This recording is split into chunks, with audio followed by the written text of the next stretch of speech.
This is the smoking gun. This is the document that turns a presidency into a crime scene.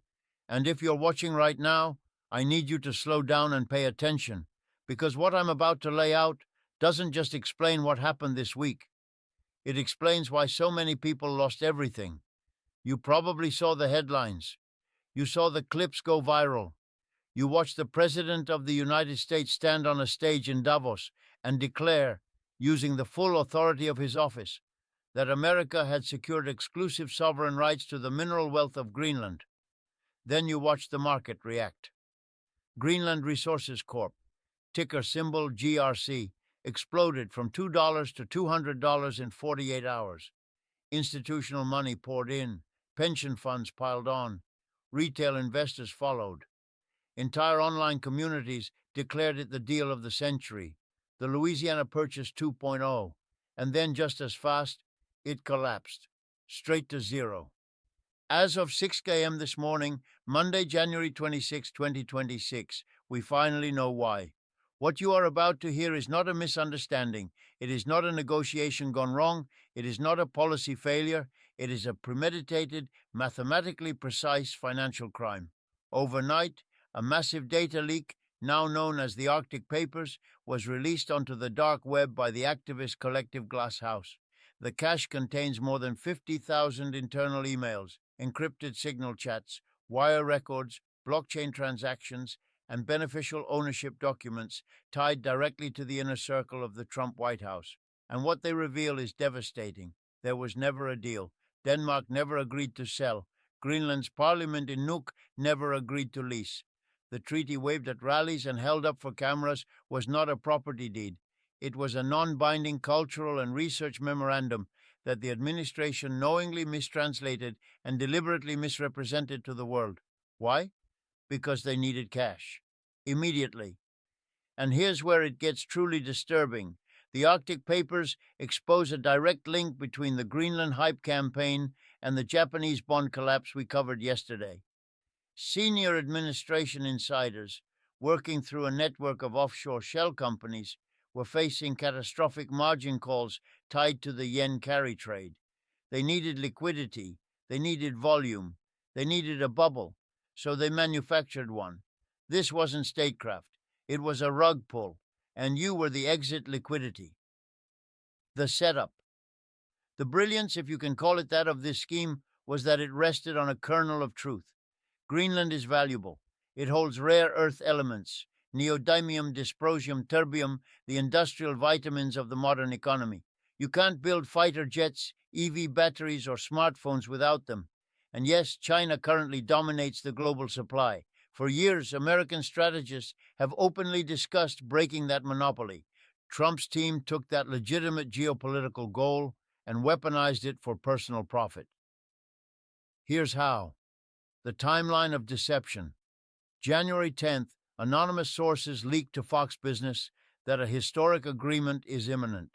GRC, an empty penny stock with no employees and an expired permit, jumps overnight.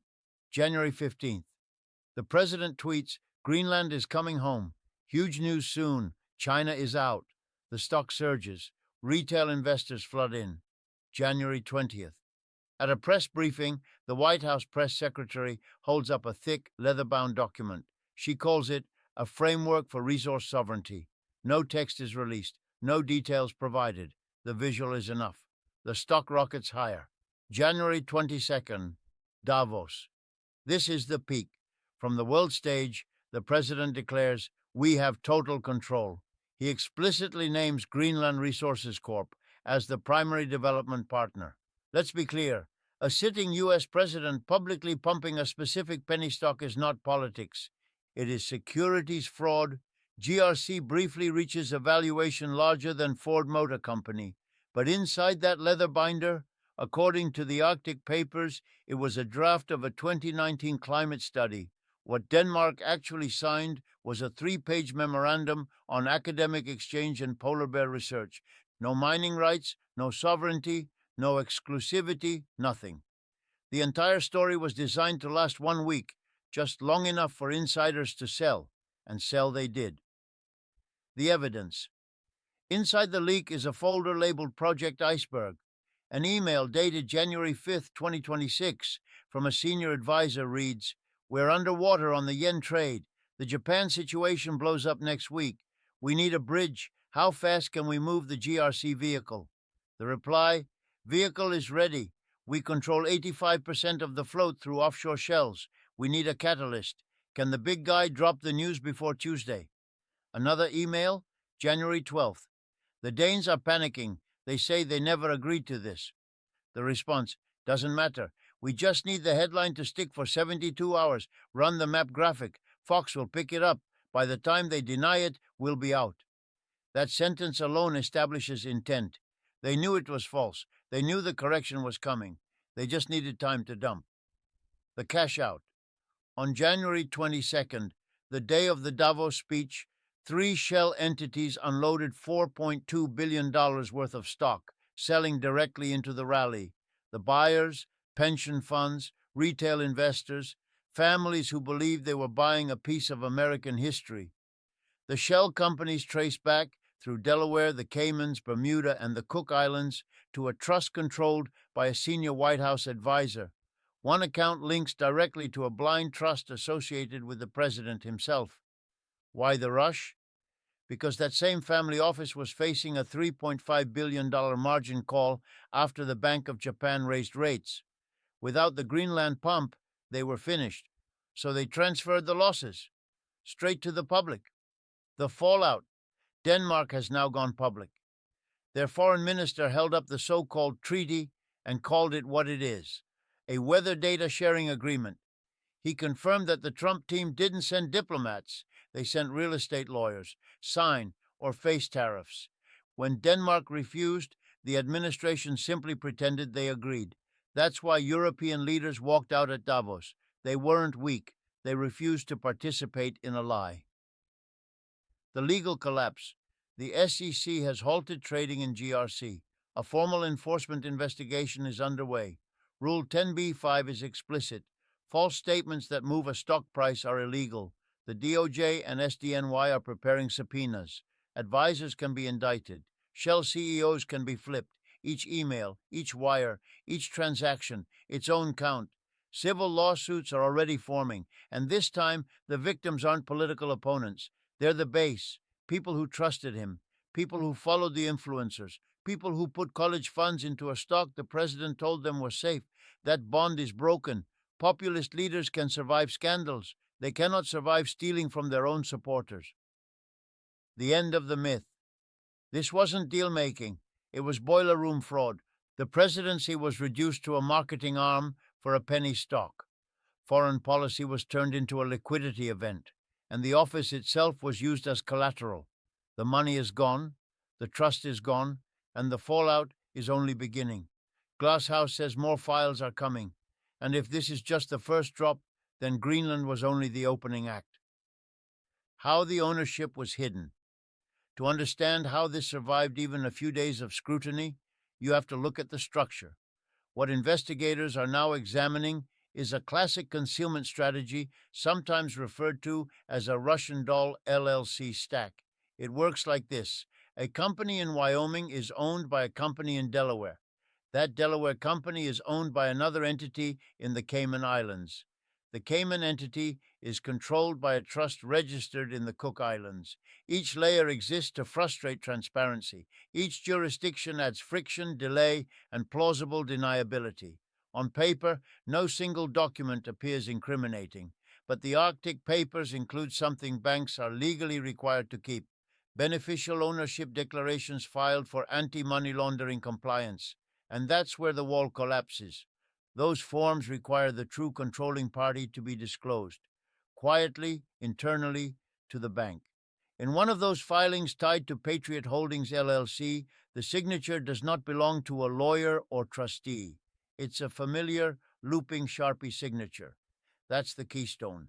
Because once control is established, everything else follows: knowledge, intent, coordination, and profit. The automation layer. The leak also includes internal documentation for what was referred to as Algorithm 45, a coordinated amplification system.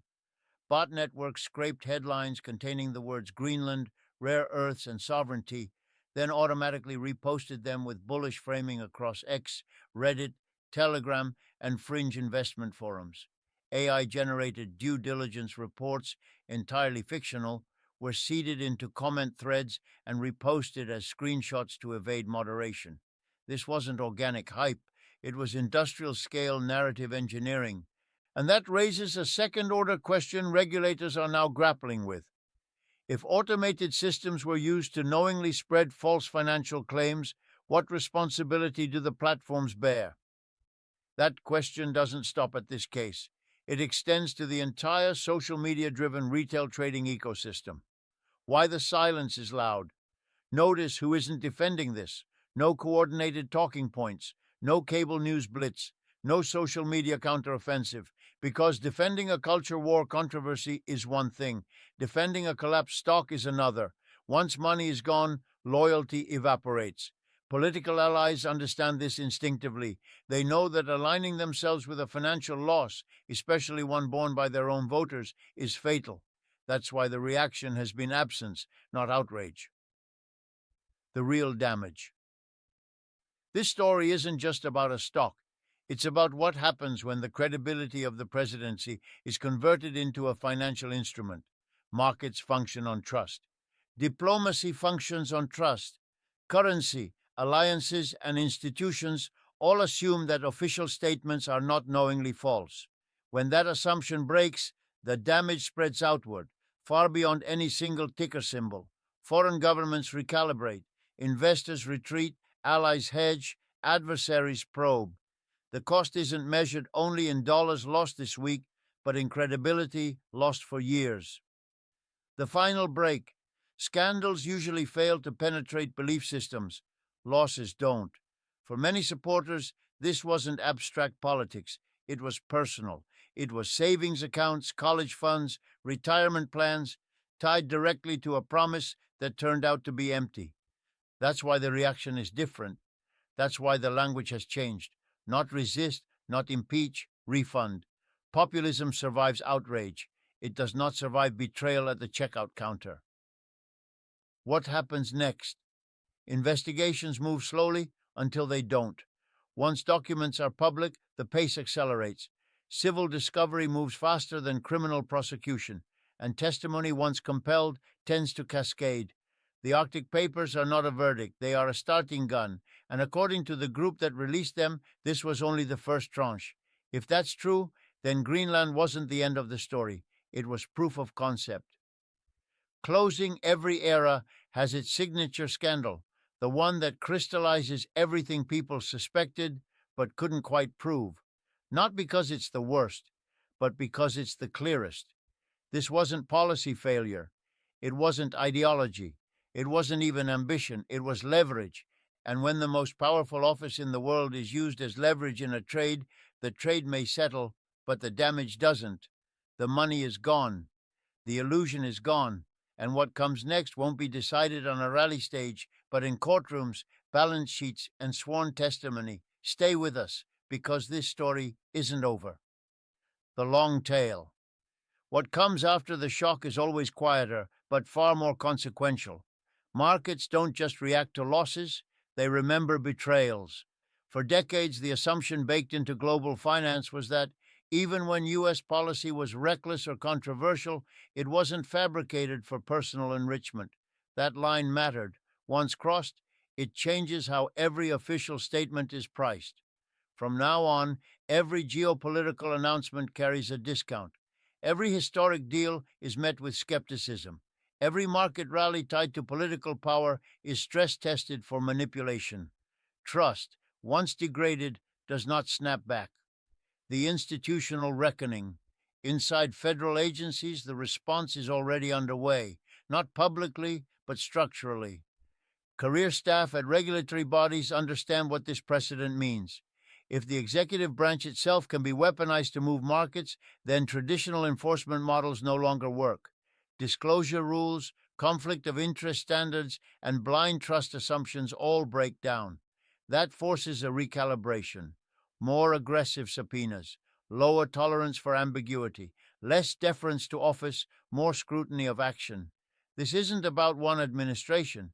It's about ensuring the next one, any party, can't do the same thing again. Why this case is different. Many scandals collapse under complexity. This one doesn't. The narrative is simple. A promise was made. Money moved. The promise was false. Insiders exited. You don't need to understand derivatives, treaties, or geopolitics to grasp that sequence. That's why it resonates beyond ideology. It isn't left versus right. It's inside versus outside. Those who had information and those who didn't. The cultural shift. There's another change happening, quieter but just as important. Online spaces that once amplified the hype are now flooded with forensic analysis. Screenshots, timestamps, transaction hashes. Communities that were mobilized for enthusiasm are now mobilized for accountability. That's a turning point. Once participants realized they were used, not persuaded, not convinced, but exploited, they don't return to the same posture. They become adversarial. They start asking different questions, and that shift doesn't reverse. The myth collapses. For years, the image held because it was vague. Big deals, big claims, big confidence. This episode forced specificity. What exactly was signed? What exactly was sold? Who exactly benefited?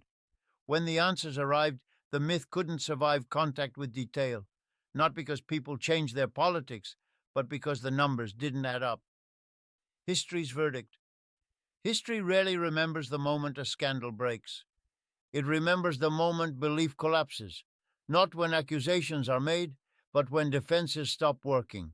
This was that moment, not dramatic, not theatrical, transactional, a promise monetized, a crowd liquidated, and once seen that way, it can't be unseen.